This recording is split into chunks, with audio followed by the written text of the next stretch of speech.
Okay,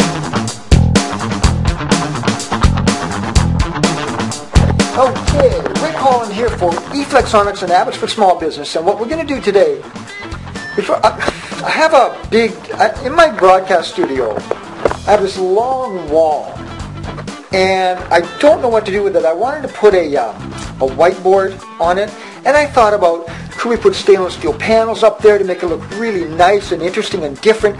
Could we put glass, cover it with glass, and then paint a white behind to make it look really good, and then you could use the erasable pens on there, and that would look really good. But I found a product on the internet, and I thought I would try it out from Home Depot, and it's called it's from Rust-Oleum, and it's called Dry Erase Paint.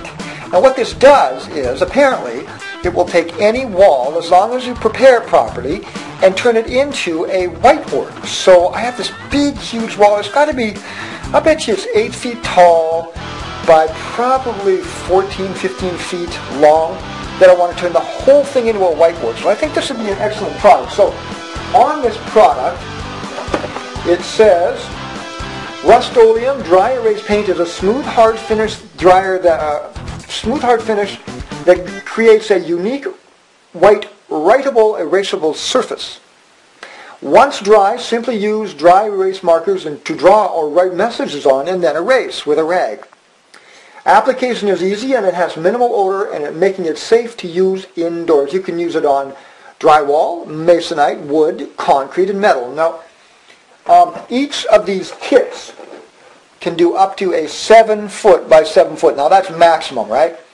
So I know that for sure that I can take 3 kits and combine them and probably do 2 coats at least. I want to do 3 coats where I want to put this wall, because I want to make sure that it's there forever and I don't have any bleed through, and it looks really, really good. I think this is going to be an interesting concept, because when I invite clients over to the studio, we're going to brainstorm. And I love to write on windows. I write on the windows all over the place. We've got big patio screen windows upstairs and downstairs, and I'm writing on windows everywhere. As a matter of fact, it's where I put my ideas. So my wife said, forget it. The queen bee said, no more. So this is going to be, I think, a good alternative. So you're going to need a foam roller, a high-density foam roller. Do not get a lint brush, because if you don't use the right products, it's not going to turn out the way you want it to. I have computers downstairs. I have 2 big server cabinets full of computer equipment. It's not an easy job for me to take all of the equipment out, so I'm going to use a plastic drop sheet, and I'm going to split the room in half and attach this to the ceiling with masking tape, and then do the sanding, because you have to sand, and then do the painting. So there's no possibility of getting sand or sandpaper into my computer equipment. I'm going to shut it all down, and then I'm going to blow it out after I finish sanding as well. That's vacuumed up really well. But this just keeps the sand and the dirt to a minimum. Make sure you have some really good painter's tape, because you want to edge out where you want this whiteboard to go. I think it's going to look really sharp. And then foam refills, right? So, don't forget your liner for your paint tray. So all of this is about $140. So you know what? For a whiteboard of 14 feet by about 8 feet tall, that's not bad for $140. And it's a part of the wall, and it's going to look really, really good. So come on downstairs, and I'll show you which wall I'm talking about. I'll meet you downstairs.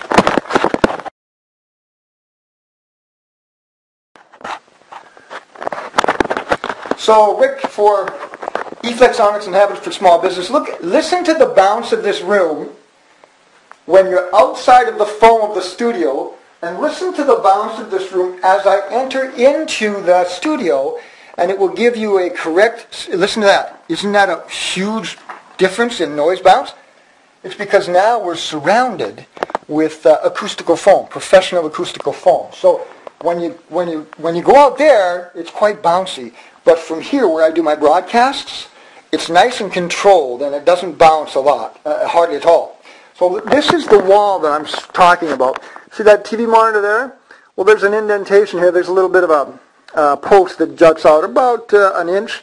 And then all this wall here along here, that whole thing, I'm going to make into a whiteboard. Now, it's got a couple of nicks here and here that I'm going to put some of that filler in, and then we're going to sand it down. We're going to take it all the way down to the bottom. We're going to take it all the way up to here. So I'm going to put tape all here, all through here, right? And then here. So it's going to, these are going to be the corners, here and here.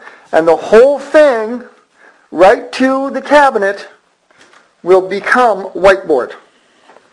So that is going to be a big, huge whiteboard. And then when you do a show, when I'm sitting down here, I can see the stuff that I'm talking about as well. And we can, in the future, we might do that part whiteboard. And if I really like the product, we can do this wall, this little wall here, whiteboard, see? Because it's got about, 8 feet by about 5 feet. So 5 feet tall by 8 feet. So if it works really well here, I'll go back to the store and get another couple of kits, and we'll put whiteboard there too. What it does is it just brightens up the room. Also, interestingly enough, this whiteboard will make a white backdrop for the times that I need a white backdrop for camera work. So, for example, if I want to do some educational videos, I can set up a camera over there, and I can right here against a whiteboard, and I can capture it on camera over there. So that it's a multi-function whiteboard as well. So that's it. So I'll show you how I do all the preparation, and we're going to cut this room in half. We're going to take the plastic and put it all on here and just tape it to here, and then we're going to bring it around here, and then we're going to bring it to here, and then we're going to bring it, the tape, or the plastic, all the way over here. So we enclose this area because I've got equipment in that server, and I've got equipment in this server cabinet that I do not want. You don't want dust getting into your computer equipment. That's for sure. All right, I've got amplifiers, I've got CD players, I've got monitors, I've got another equipment, I've got a computer, I've got another monitor there, I've got another monitor there, so an active, computer down there. So, trust me, you don't want to get any sand in that. And we're going to be using a power sander to sand this wall. Why sand it, hand sand it, when you can have a little mouse power sander? You know those mice power sanders? It'll take about 15-20 minutes to sand this wall. So let's get started.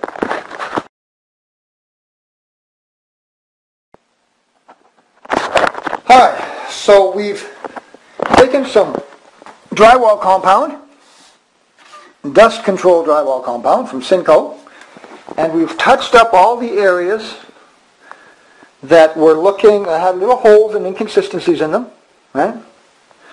All there. I've got my bright light box, so that's going to be enough light to wash the wall in light so I can find out what I'm doing. Next step, green painter's tape. Now what I did was, I took off, because these things, the rubberized flooring goes, it just ends. It's like almost a floating, it's like a hard line, which I really love. I don't like to see, I don't really like molding like this. I like it to end flat. So I've got this rubberized flooring, and I've got a hard line here, right? So what I did is I took up the rubberized flooring that fits in here that makes up the hard line. So I'm going to take green painter's tape and put it under here, right here, along the wall here, right on the floor, and then I'm going to put a coat here, running along here, and then I'll put newspapers here, right, to protect the rubber floor. And then I'm going to put green tape along here, and on an outline, and over there. So that will give it a very clean lines. So I'll show you when it's done. Then we can start sanding and prepping. I think it's going to look really sharp. Oh, don't forget, we've got to put the plastic up here too.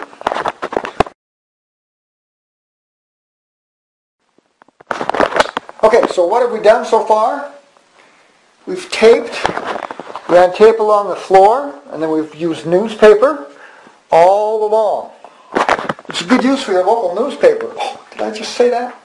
And then what we've done is we've ran double tape all the way up here, and a double tape all the way along there, and a double tape all the way down there. And we'll put a nice, beautiful little, kind of a molding up here and then jet over. So this whole area, this whole wall, see that? Can you see that from there? See the green? That entire area is going to be white wall. That is going to look so good. Do you know how convenient that's going to be when you want to do some brainstorming and you want to write ideas up there? Oh, it's magnificent. And then, as I say, if that works, that wall will go. I will buy 2 more kits and we'll turn that wall, that low wall, into a white wall as well. And it does so much. It adds to the decor. It gives you a white background for video. And it also gives you a whiteboard that is, I mean, if I had to pay for a whiteboard, that would be way more than $140. And the kits are only $33 a piece, and I bought 3 of them. So for the kits, it's $99. So a whiteboard that size would cost $300, I'll bet you, if you had to custom have that whiteboard cut like that and with the cutout there. We're just going to do this paint and see how it goes. Make sure that your tape is all good and pressed in, and spend the time. Now we're going to put the plastic up here with masking tape. Do not use green tape.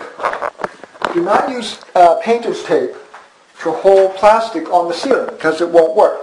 Use masking tape as long as your paint is of good quality and dry and been there a couple of years. You shouldn't have a challenge with masking tape, but you have to take it off really slowly.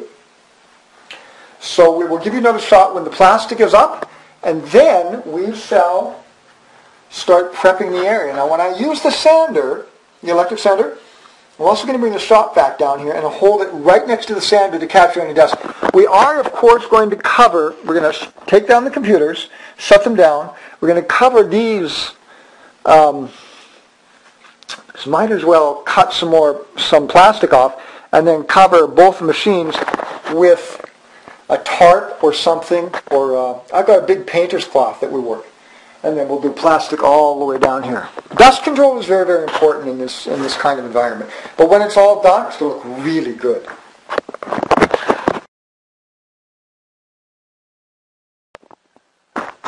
Okay, so we've got our plastic up, and I put 1 piece of tape on each side, and I clamped it there, and then I went back and put tape, and I sealed it all the way along.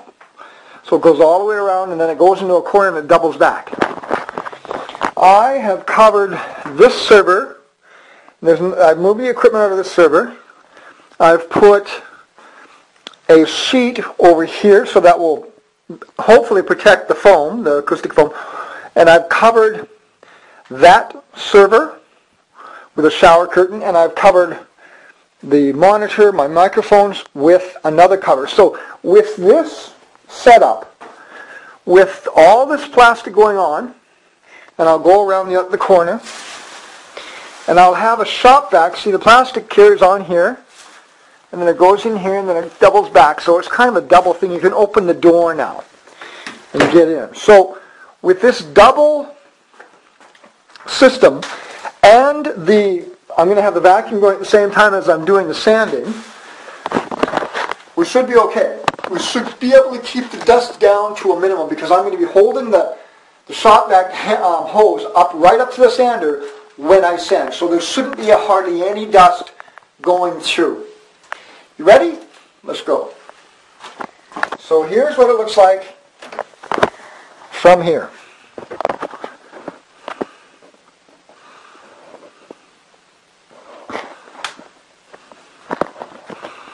Right, so we'll do another, I'll go in here again. There you go.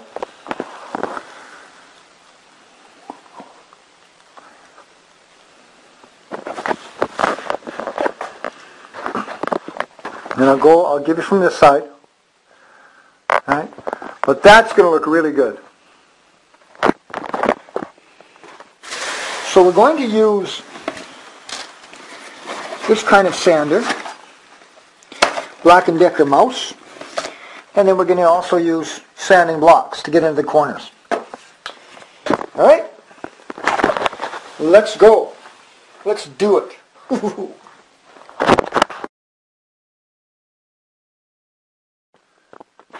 So here we are with the dry erase wall, and I put 4 coats on it, and I must tell you I'm not pleased. I have one more kit to go, but I'll show you why I'm not pleased. Most of the wall is okay, right? And I sanded it and I prepped it beautifully. But you see this pieces there and there? It's like a bleed through, and there's 3 or 4 coats of really good Benjamin Moore quality paint beneath that. And I don't know what's going on here, but it looks terrible. It looks terrible. And so I saw a lot of reviews on the website that, oh, it's not a very good product. I have one kit left, and I'm going to have to concentrate on these spots. And if these spots go away, I'll be okay. But if they do not go away, I'll be pretty upset, because I spent $33 each kit. And you have 4 coats. I used 2 kits, and we did 4 coats on that wall. And we'll see. I'll be pleased if it works. I might have to put like 6 or 7 coats on those spots, but I'll let you know. Keep you in the loop.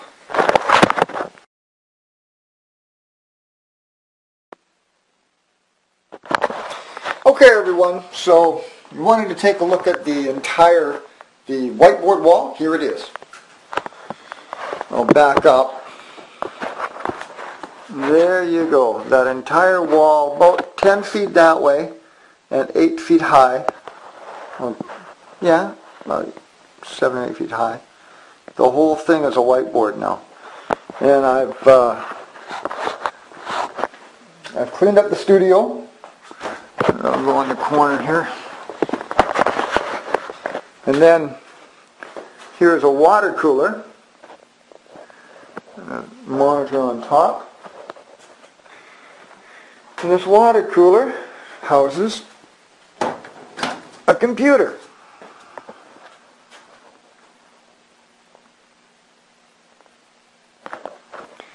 So anyway, there you go. I'll give you another look at the whiteboard from here.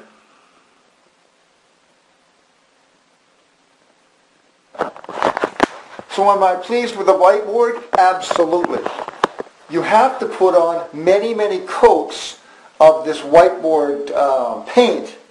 I think I put on about 8 coats. It said put on 2 or 3, but I find that you have to put on many, many more than that. So I went through 3 little kits, and each kit cost $33. So the whiteboard paint for this entire wall was 99 bucks. Not bad when you get a customized whiteboard. The entire thing is whiteboard. So I'm quite pleased with the finished product. So now it's time to fill that board with ideas and get to work. So that's my whiteboard wall.